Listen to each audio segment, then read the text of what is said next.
राधे राधे, जय श्री कृष्णा। आज मैं आपको अरुंधति व्रत कथा सुनाने जा रही हूँ।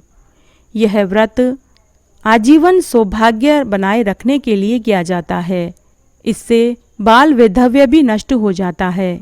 यह व्रत चैत्र शुक्ल प्रतिपदा से लेकर तृतीया तक किया जाता है।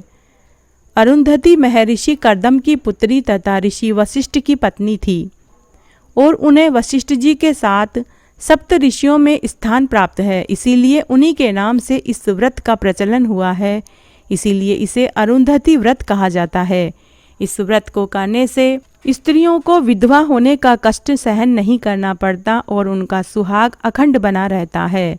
इस व्रत के करने से जन्म जन्मांतर का बाल विधवा का दोष नहीं भोगना पड़ता।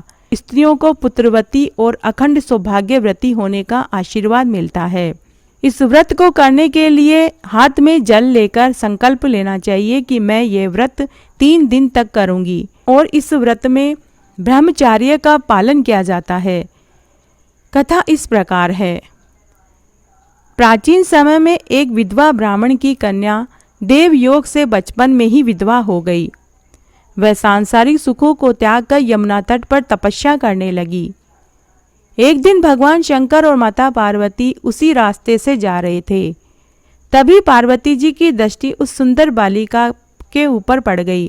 वह बहुत कठोर तपस्या कर रही थी। पार्वती जी उसकी तपस्या से प्रसन्न हो गई और उनके मन में दया भाव उत्पन्न हो गया।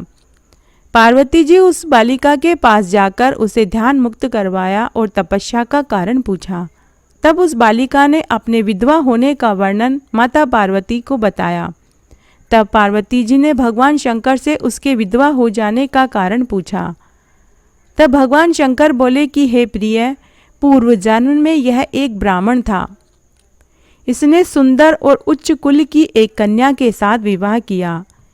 विवाह के कुछ दिनों पश्चात यह दूसरे राज्य में जाकर पर स्त्री के साथ प्रेम करके उसी के साथ रहने लगा और यह अपनी पत्नी को भूल गया।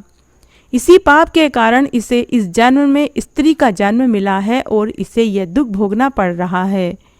यह जानकर पार्वती जी ने इस पाप से उद्धार का साधन पूछा, जिसके करने से पुनः पाप फलों को नहीं भोगना पड़ता।